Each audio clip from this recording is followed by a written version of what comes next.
วันเตเอวเมตัสสะเกวลัสสะทุกขขันธัสสะสมุทัยโยโห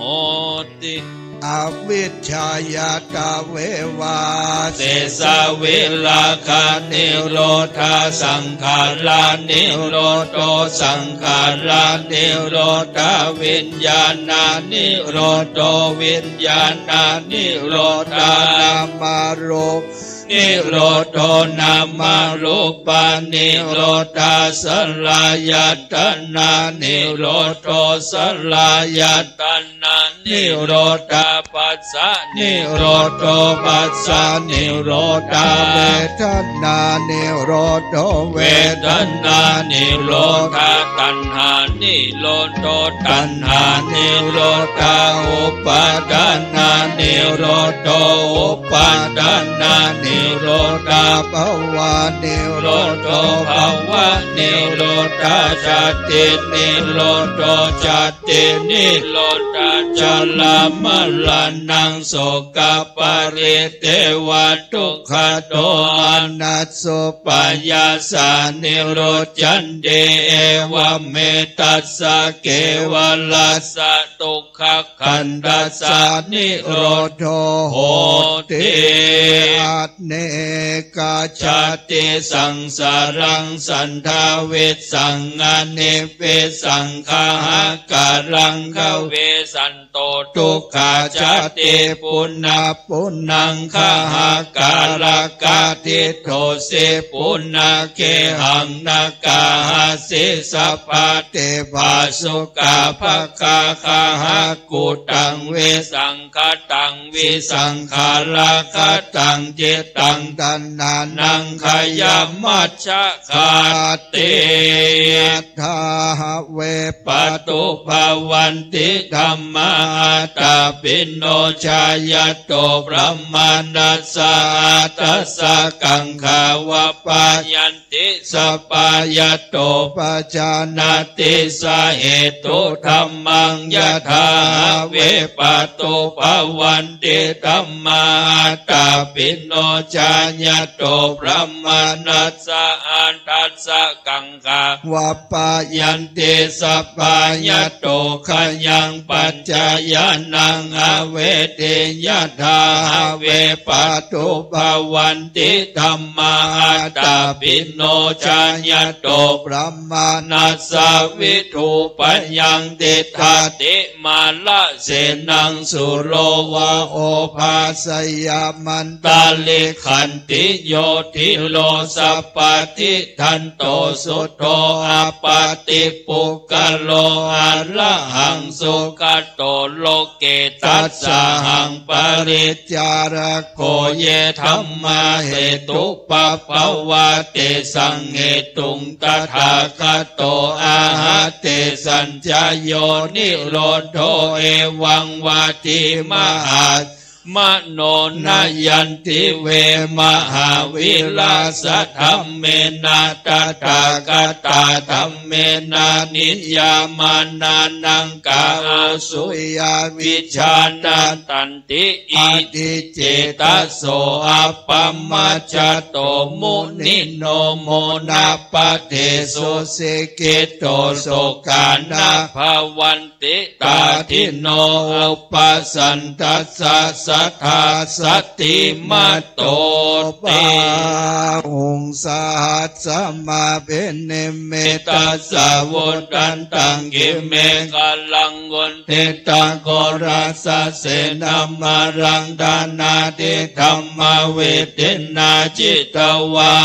นินโทตันเตจัสสะภวตุเตจัยยามังกัลลานิมาราติเรกัมมาปิโยติตัสสะภารติงโกลัมปนาลวะกัมมะกัมมะตัตตายะขังกันติสุทันตเวเทนาจิตวามุนินโตตันเตจัสสะภวตุ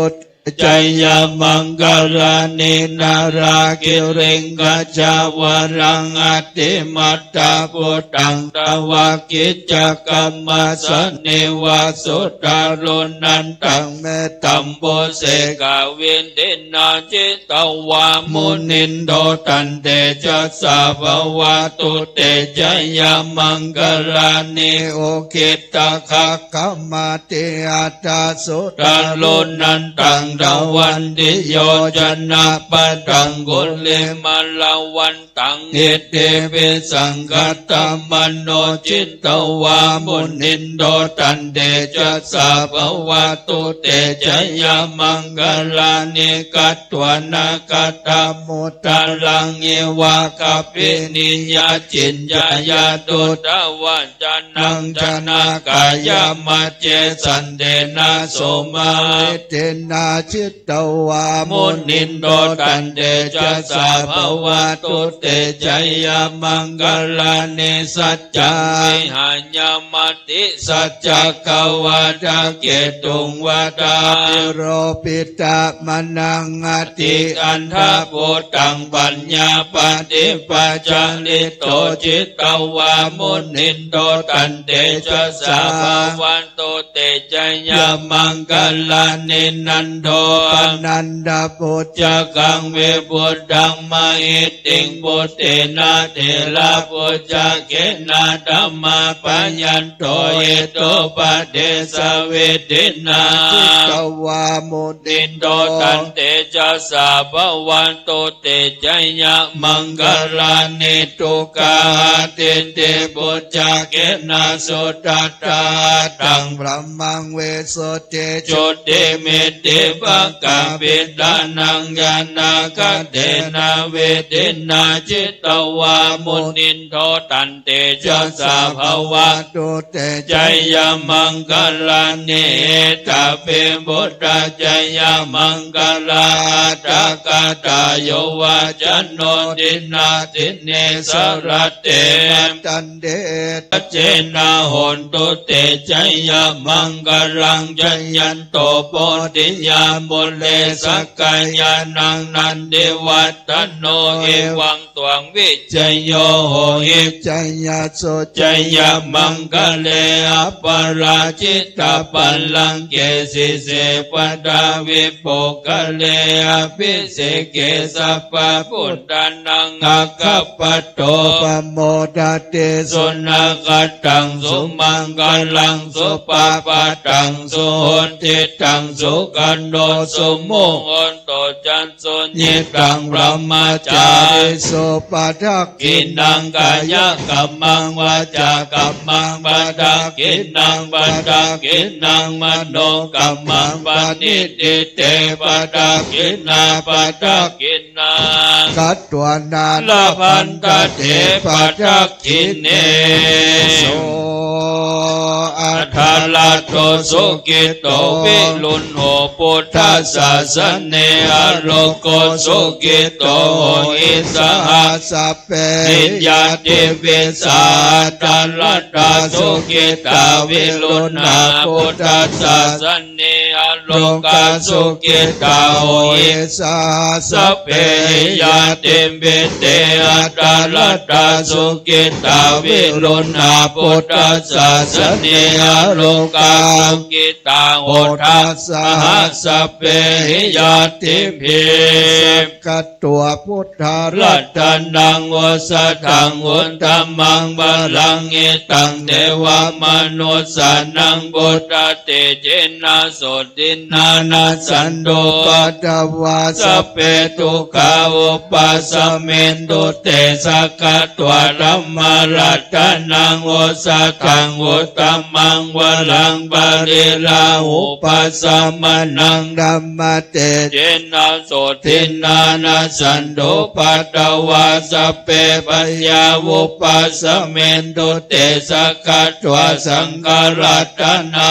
งสัตตังวุต มังวลังอาหุนายยังปะหุนายยังสังฆเตเจนะสุตินานาสันตุปัตตวาสเปโลกาวุปัสสเมนตุเตนะทิเมสารนังอัญญังพุทโธเมสารนังวรังเอเตนะสัจจวัจเจนะหนตุเตจยมังกรังนัตถิเมสารนังอัญญังธัมโมเมสารนังวรังเอเตนะสัจจวัจเจนะหนตุเตจย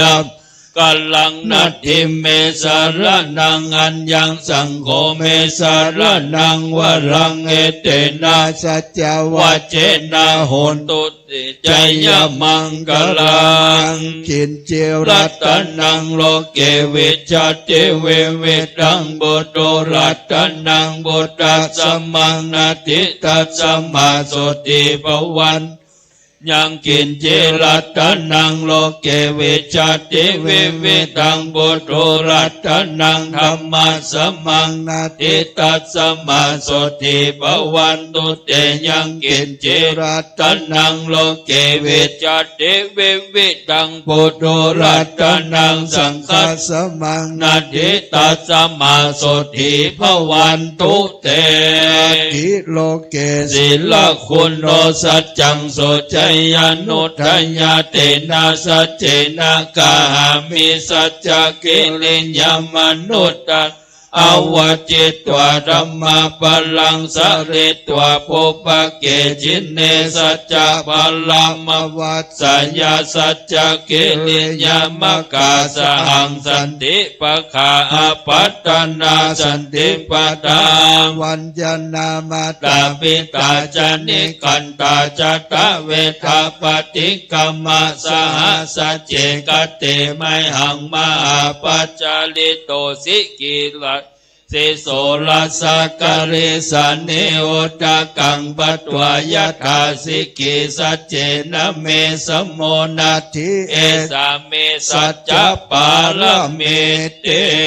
สัตติมาสติวิมานานังอนุพันเจตวาสัพพพุทธานังอนุพันเจตวาสัพพธัมมานังอนุพันเจตวาสัพพสังฆนังอนุพันเจตวาจิตตังมุทินทังวรัตถังสุมุตตังอมิตตธัมมังโสตินาคุปัฏฐวังนามามิวิลังวรัตถังชนะนังเนโสกะโลโคนิพโยภาวัยยังสัตตรังสัตตรังหันตุเวหิตาเวหิตามายาวันดานาวันทนามานาภาชเนรัตนาตเยโยมาลาเสนาสันนามาสันนามาวิชาโยสวตินาย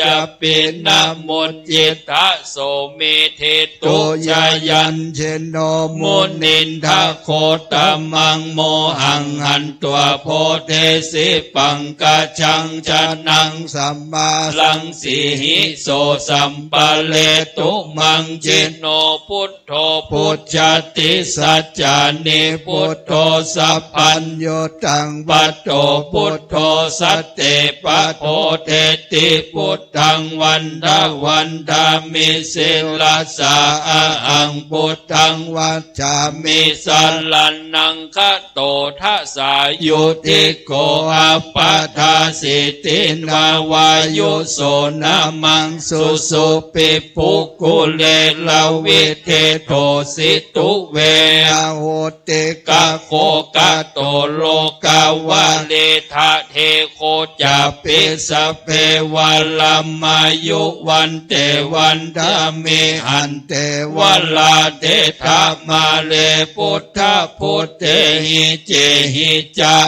คาอาเกหิเจมะมะคาคาเวคาคาเวทาวายังสัทธาราเจมินามิ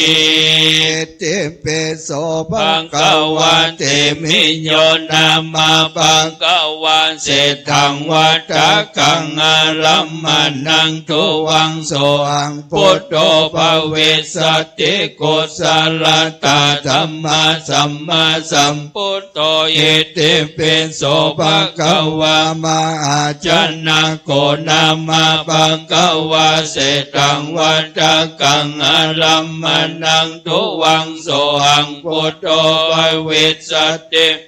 สัลลันตาธัมมาสัมมาสัมพุทโธอิติปิโสภะคะวาสุวรรณสัมโมนามาภะคะวาเศรษฐังวัฏกังอารัมมนังทุวังโสอังพุทโธภเวสติกุศลตาธัมมาสัมมาสัมพุทโธอิติปิโสภะคะวาเนมิโลนามาภะคะวาเศรษฐังวัฏกังอารัมมนังตุวังโสหังพุทโธภเวสติกุศลตาธัมมาสัมมาสัมพุทโธอิติปิโสภะคะวามโหสัตโตนามาภะคะวาเศรษฐังวัฏกังอารัมมนังตุวังโสหังพุทโธภเวสติกุศลตาธัมมาสัมมาสัมพุทโธอิติ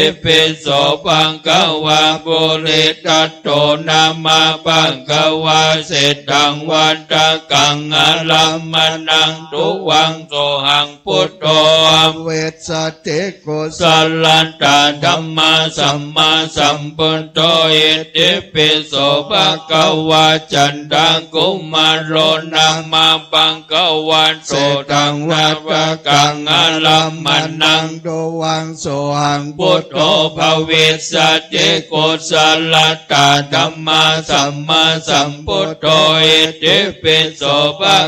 วานาลัตโธนามาภะคะวาเศรษฐังวัฏกังอารัมมนังทุวังโสหังพุทโธภเวสติกุศลตาธัมมาสัมมาสัมพุทโธอิติปิโสภะคะวาวิทุโลนามาภะคะวาเศรษฐังวัฏกังอารัมมนังทุวังโสหังพุทโธภเวสติกุศลตาธัมมาสัมมาสัมพุทโธอิติปิโสภะคะวาเวสันตโลนามาภะคะวาเศรษฐังวัฏกังอารัมมนังทุวังโสหังพุทโธภเวสติกุศลตาธัมมาสัมมาสัมพุทโธอิติปิโสภะคะวาสิทธัตโธนามาภะคะวาเศรษฐังวัฏกังอารัมมนังทุวังโสหังพุทโธภเวสติกุศลตาธัมมาสัมมาสัมพุทโธ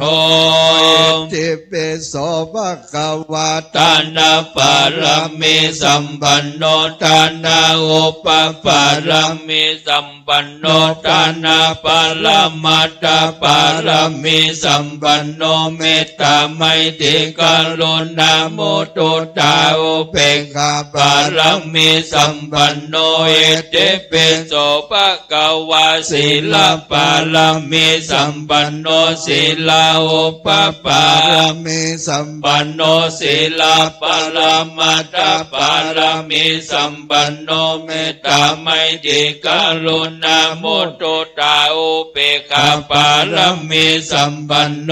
อิติปิโสภะคะวาเนคขมมะปารมีสัมปันโนเนคขมมะโอปปารมีสัมปันโนเนคขมมะปรมัตถปารมีสัมปันโนเมตตาไมตรีกรุณามุตุตาอุเบกขาปารมีสัมปันโนเอติปิโสภะคะวะปัญญาปารมีปัญญาอุปปารมีสัมปันโนปัญญาปรมัตถปารมีสัมปันโนเม ตตาไมตรีกรุณามุทุตาอุเบกขาปารมีสัมปันโนอิติปิโสภะคะวาวิริญญาปารมีสัมปันโนวิริญญาอุปปารมีสัมปันโนวิริญญาปรมัตถปารมีสัมปันโนเมตตาไมตรีกรุณามุทุตาอุเบกขาปารมีสัมปันโนอิติปิโสภะคะวาขันติปารมีสัมปันโนขันติอุปปารมีสัมปันโนขันติอุปมัตถปารมีสัมปันโนเมตตาไมตรีกรุณามุทุตาอุเบกขาปารมีสัมปันโนอิติปิโสภะคะวาสัจจะปารมีสัมปันโนสัจจะอุปปารมีสัมปันโนสัจจะปรมัตถปารมีสัมปันโนเมตตาไมตรีกรุณามุทุตาอุเบกขาปารมีสัมปันโนอิติปิโสภะคะวาทิฏฐานาปารมีสัมปันโน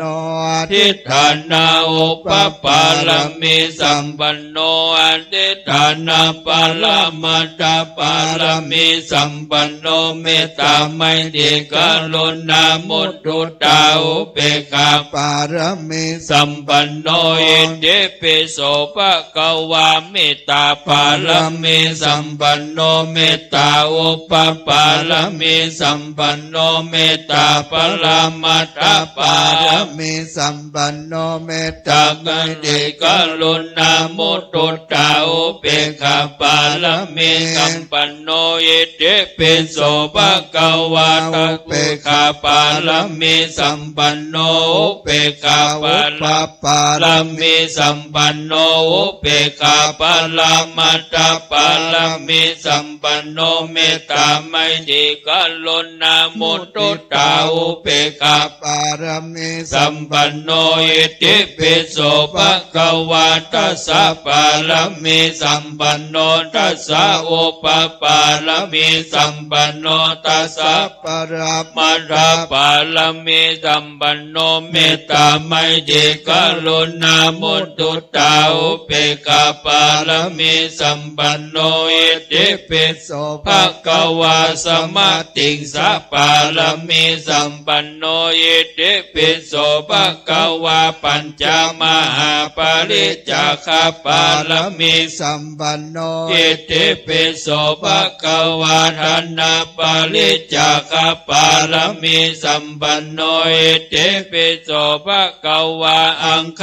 ปริจจคปารมีสัมปันโนอิติปิโสภะคะวาชีวิตปริจจคปารมีสัมปันโนอิติปิโสภะคะวาพุทธปริจจคปารมีสัมปันโนอิติปิโสภะคะวาภริญญาปริจจคปารมีสัมปันโนอิติปิโสภะคะวากายสุจาริตปารมีสัมปันโนอิติปิโสภะคะวาวจีสุจาริตปารมีสัมปันโนอิติปิโสภะคะวามโนสุจาริตปารมีสัมปันโนอิติปิโสภะคะวาพุทโธพุทโธอนันตาทิคุณโนวัตตโสภะคะวาอิติปิ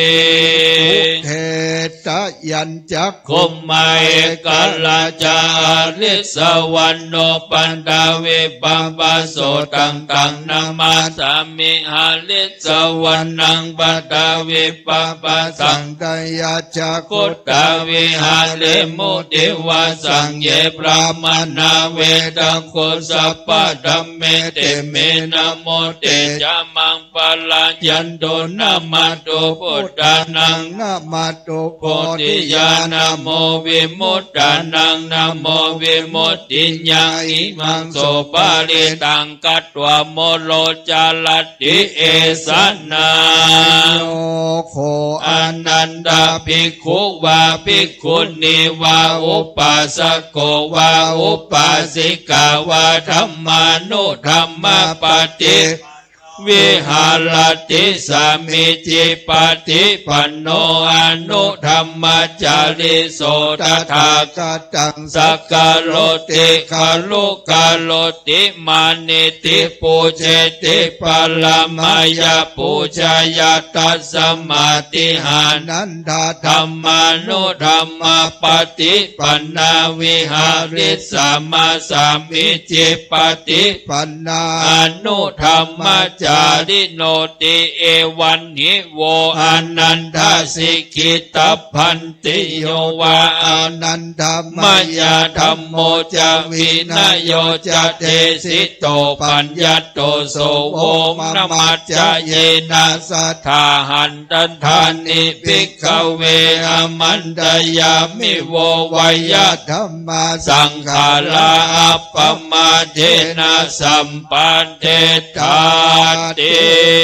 วัตถุสัพพมังคลังละกันตุสัพพเทวตาสัพพพุทธานุภาเวนัสสัทธาโสติภวันตุเตภวตุสัพพมังคลังละกันตุสัพพเทวตาสัพพธัมมานุภาเวนัสสัทธาโสติภวันตุเตภวตุสัพพมังคลังละกันตุสัพพเทวตาสัพพสังฆานุภาเวนัสสัทธาโสติภวันตุเต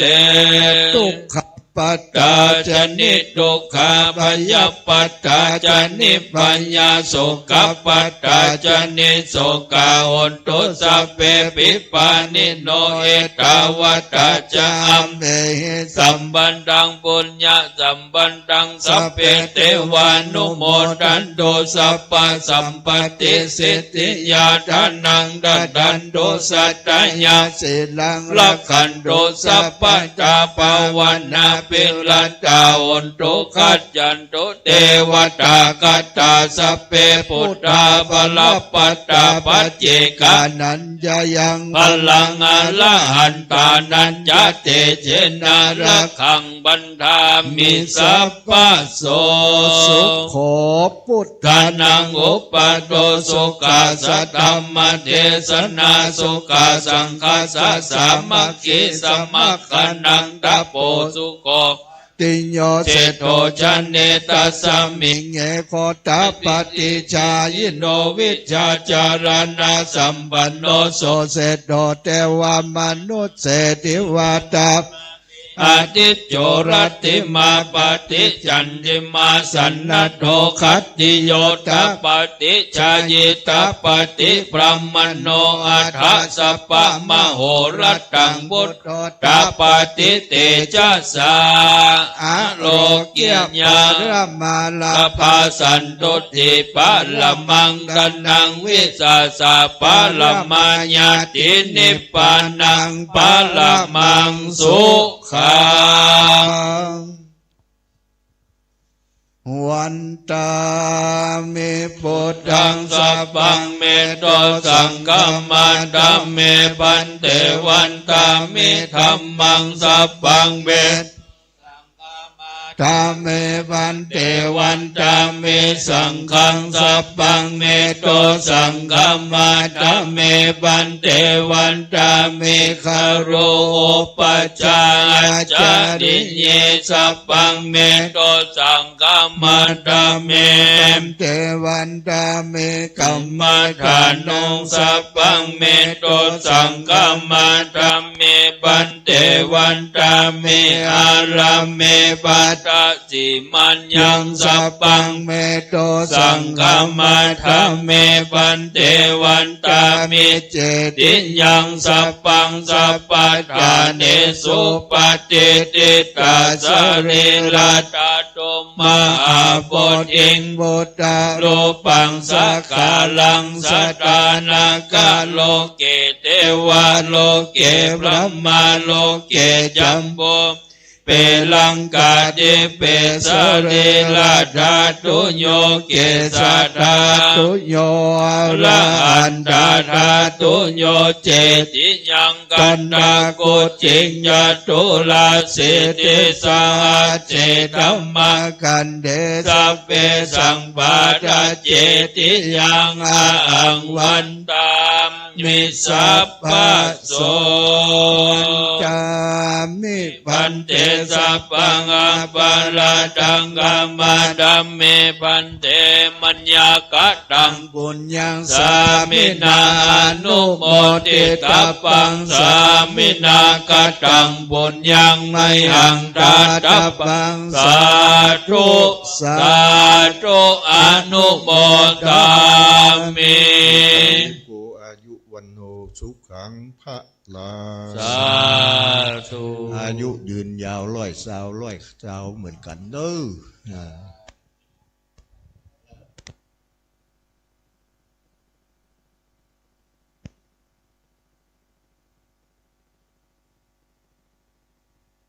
บัดตงได้เจริญพระพุทธมนต์ไข่ตาพระเจ้าเป็นตีบัวละมวลเบื้องหน้าต่อจากนี้ไปจะได้กล่าวกรรมโอกาสเข้ามาทุปญาติตามฮีตเก่าโบราณและวันนี้เป็นวันที่พิเศษได้จัดเครื่องสูงเครื่องที่จะบูชาพระพุทธเจ้าที่บังเกิดขึ้นใหม่ในมณฑลพิธีแห่งนี้จึงได้มีเอกสันทะพร้อมเปียงเลียงหน้ากันตกแต่งห้างตำดามายังทุปบุภาราชาดวงดอกข้าวตอกดอกไม้และลำเตียนเอามาจำเนียนทะปันนาตั้งไว้ส่องหน้ากองตาแห่งพระติตไตรรัตนผ่านแพ้วพระแก้วเจ้าทั้งสามพระการเพื่อจักเฮือเป็นติไว้ติสาติสักการะปูจาแก่คนและเทวดาทั้งหลายสืบไปขออาราธนาและขอเชิญชวนทุกท่านได้ตั้งจิตตั้งใจเพื่อจักถวายเข้ามาทุปญาติเข้า49ก้อนตามโอกาสสมควรแก่เวลาสืบไปโยสันนิสินโนวาลาโพธิมูเลมาลังสะเสนังมหันติงวิจัยโยสัมโพธิมาการจริงว่าอานันตัญญาโนโลกุตตโมทังปนามามิพุทธังอัตถังกิโกอาลิยาปะโตจนานังโมคาปเวสาญะอุจุกามโกอายังสันติกะโลปะนิยานิโกตังปนามามิธัมมังสังโฆวิสุทโธวลาตขินายโยสันตินตริโยสัปปามาลาปะหิโนคุเนหิเนเกหิสมิธิปโตอนาสโวตังปนามามิสังฆังสาธุสาธุสาธุโอกาสะคาเดพระติตไตรรัตนพันเพว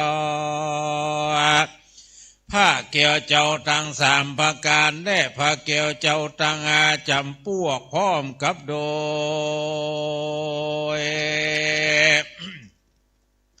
พระเกี่ยวเจ้าอันมีในหมื่นโลกจักรวาลบัดนี้ไม่มีสมณศรัทธาและมูลศรัทธาผู้ฆ่าทั้งหลายก็ได้สะนงคงควายทุกแห่งห่างธรรมดายังมีทุปะบุภาราชาดวงดอกเขาตอกดอกไม้และลำเตียนขาตนียะโปจนียา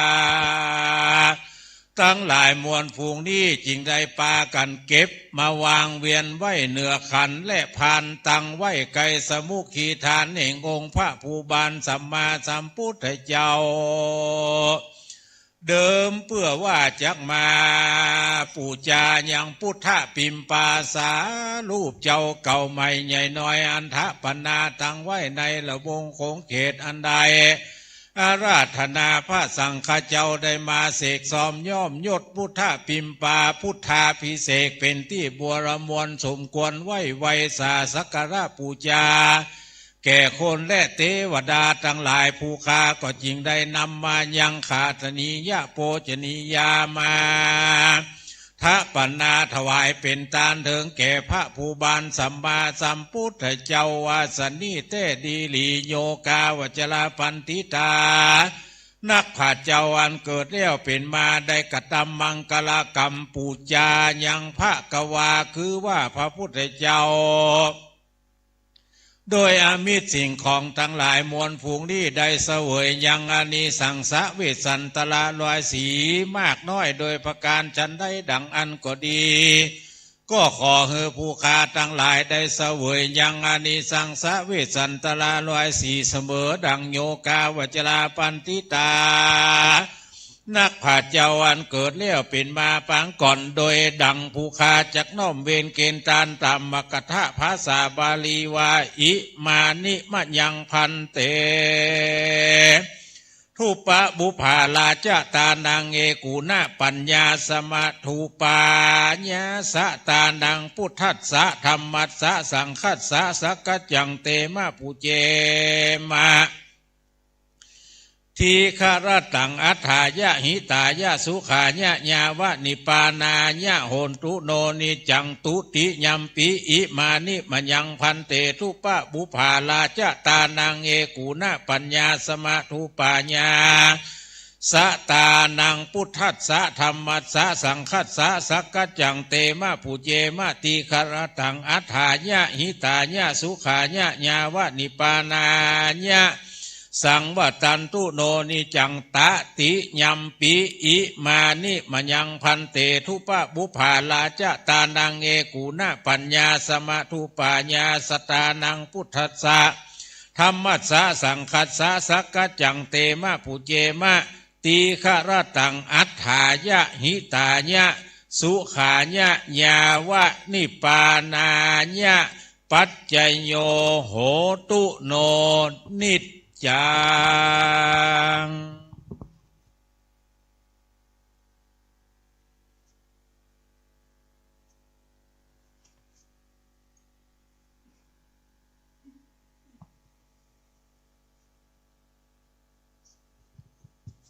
ต่อไปจะได้ประเคนทายทานในส่วนพระพุทธพระธรรม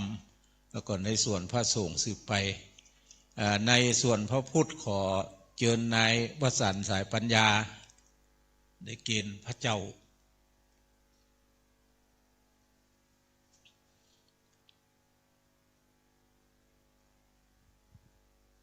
ส่วนพระสงฆ์ปุจารเกณฑ์ตนเก้าท่านวรวัตรช่วยกันเกณฑ์วรชาติช่วยกันเกณฑ์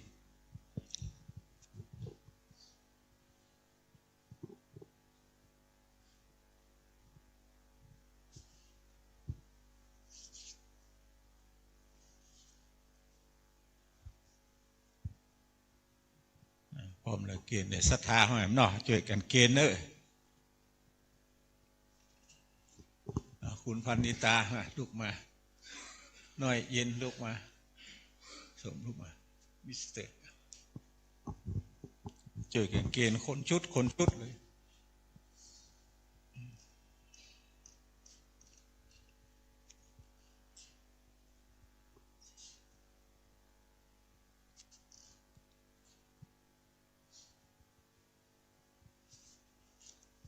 แดงมาตั้งคือแดงกับก็ใช้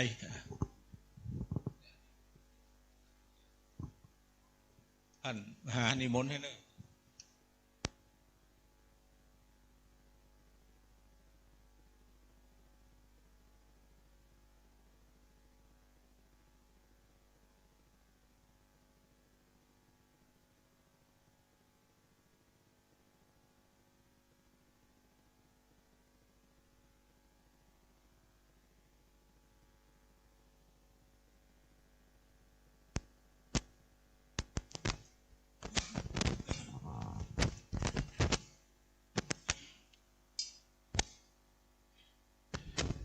ยะถาวะลิวะลาปาลิปุเรนติสาละวะเมวะอิโตทินังเปตานังตังสัพเพปุเรนตุสังกปาจันโทปนะละโสยะธามะนิโชติละโสยะธาสัพพิติโยวิ เย วั วา ช จั ั น น ตุ ตุ สั สั พ พ พะ พะ โล โล โก วินาศ สัตุมาเตภวัตวันตลายโยสุขิติขายุโกภวะอภิวาทสิลิสนิจังวุฒาปัจจายโนจัตตาโลธรรมาวัฏ ทันติอายุวันโนสุขังภาลังลัตตนาตยานุภาเวนรัตนาตยเตชะสาทุกขโลกปยาเวลาโสกาสันตุจุปัตตวังอเนกาอันตรายาปิวิ วินาสันตุ อาเสสโตชยสิทธิ ทิทานังลาพังสุทิภะขยังสุขังพลังสิริอายุจะวันโนจะโภคัง บุตร เทียจยัสวาสตวาสาจะอายุจะชีวสิทธิภวันตุเตภวตุสัพพมังคลังรักขันตุสัมปเทวตาสัมปพุทธานุภาเวนัสสตาโสทิภวันตุเต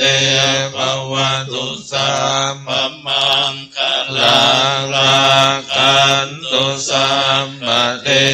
วตาสัมปธรรมานุภาเวนัสสตาโสทิภวันตุเตภวันตุสัมปมังคลังรักขันตุสัมปเทวตาสัพพสังฆา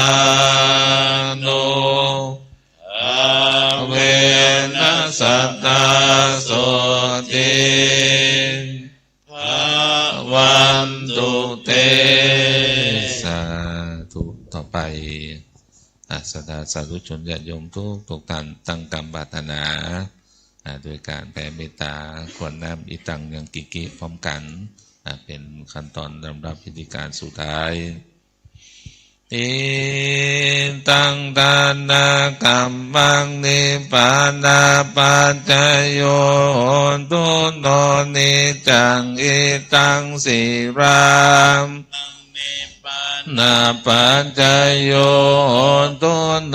นิจังอิตังมาวานากัมมังนิพพานาโหตุโนนิจังยังกินกิกุศลังอัตตพังกัมมังสัพเพหิกาเตหิกาตังปุญญังโนอนุโมทันโตสุนันโตพลโตเยเตวันอัสสมิงคาเตอาเทกาตาเทกันโยกาสัตตาหนตุสัพพสัตตานังสุขีอัตตานังปริหารันตุมาตาปิตาสุขิตาหนตุทุกขปมนจันตุสัพเพญาตากาสุขิตาหนตุทุกขปมนจันตุสัพเพญาตากาสุขิตาหนตุทุกขป ปะมุญจันโตสัพเพปิสาสัพเพยักขะสัพเพเปตาสุขิตาโหนตุตุกัมปะมุญจันโตสัพเพนาคาตาสุขิตาโหนตุกัมปะมุญจันโตสัพเพเทวาสุขิตาโหนตุตุกัมปะมุญจันโตสัพเพอัญจลิโยปัจจยาสุขิตาโหนตุตุกัมปะมุญจันโตสัพพะสัมปตินังสัพเพจันตุโวต่อไปจะได้กราบนมัสการพระรัตนตรัยพร้อมกันเริ่มบูชาพระรัตนตรัยอะระหังสัมมาสัมพุทโธภะคะวาพุทธังภะคะวันตังอภิวาเทมิสวากขาโตภะคะวะตาธัมโมธัมมังนัมมัสสามิสุปฏิปันโนภะคะวะโตสา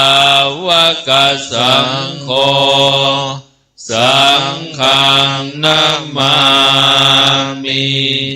ต่อไปลาภะนามประตังประเจ้าประสงค์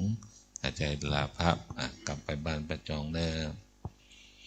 หันตถานิมายังบันเตคัจฉามาปะหุกิจจามายังปะหุการณิยายะจรานิตุมเหกาลังมัญญาธาสาธุปันเตสาธุปันเตสาธุปันเตสุขังพระลาครับอายุมั่นยืนยาวครับครับขอบตาจิตพระเจ้าประสงค์ทุกรูปนะครับถวายเข้าจังหันเช้าพระเจ้าประสงค์มีสารูปของพิมพ์ปามพระพุทธเจ้าเป็นเก้าเป็นประธานอันเป็นข้าวติบศรัทธาฝั่งปิกเนาะจะได้ถวายพระเจ้าประสงค์เป็นเบื้องต้นแล้วก็จะได้มอบเพื่อศรัทธาญาติโยมให้คนละ1 อันวะนะเอานักมาได้เบาหวานแม่เนื้อนมไข่พร้อมนะในตุลุงบ่าเข้าแต้มี3 กิโลนอกนั้นเป็นถั่วเป็นงาเป็นนมตามโบราณเนาะครับในการนี้ใบสาพระเจ้าประสงค์จันจังหันเจ้าที่ปืนกุฏิส่งนะครับคณะแห่กูคำเราแห่ทรงเทวดาแห่ทรงพระเจ้าประสงค์แห่ทรงพี่น้องศรัทธาเฮาเด้อเด้อ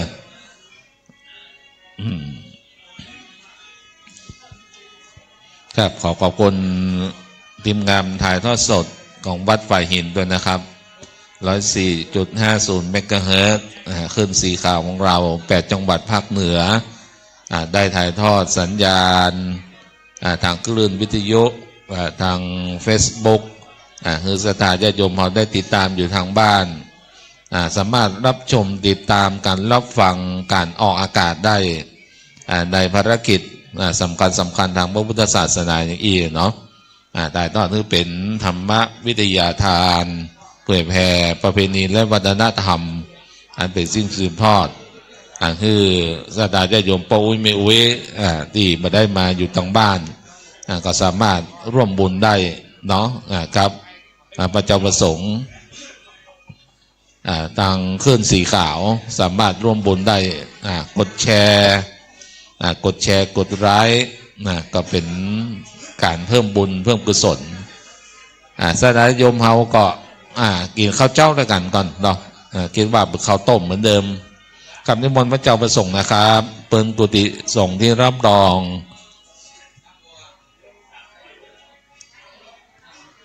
ครับทางวัดไม่เคยได้จัด ที่รับรองไว้ขโยมโชเฟอร์ของแต่ละวัดมันนะฮะส่วนสนาเฮาใครไม่ได้เข้ามาดูประญาติก็มารับได้เนอะจังหันเช้าพัฒหารเช้าอันประณีตวิจิตรสวยงามได้หลังสรรค์น้อมถวายเพื่อเป็นพุทธบูชาได้องค์สารูปพระพิมพ์ปาขององค์พระสัมมาสัมพุทธเจ้าอันต่างงานตั้งไว้เพื่อคนและเทวดาได้เคารพกราบไหว้และสักการะบูชาณวัดแม่ของใครที่นี่เป็นที่มวลเรียบร้อยกับในเมตตาของพระเจ้าประสงค์ทุกรูปนะครับสดาญาติโยมเฮาทุกท่านมาจากทั่วทุกสารทิศมาจากที่ทั้งสี่ที่ทั้ง8ก็ดีมาด้วยอันจิตเป็นอันบริสุทธิ์มาโดยจิตเป็นเมตตามหากุศลอย่างยิ่งดังนั้นนี้ก็ตี5:43 นาทีโดยประมาณเนาะ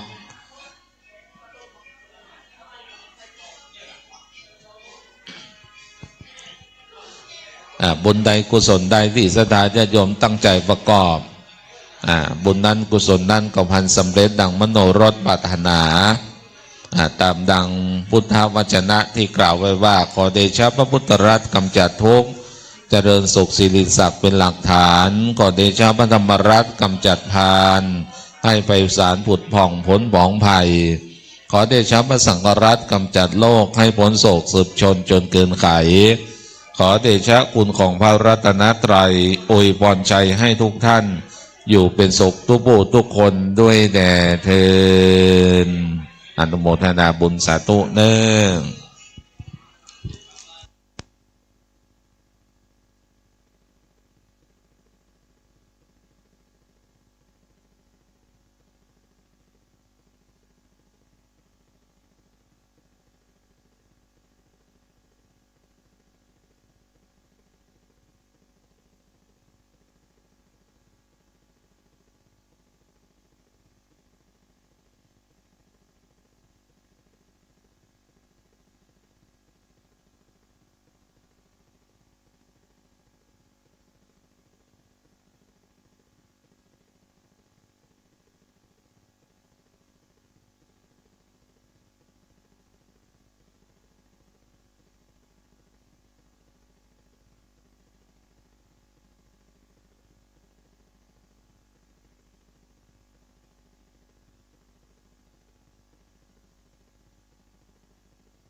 ใครที่จะเอา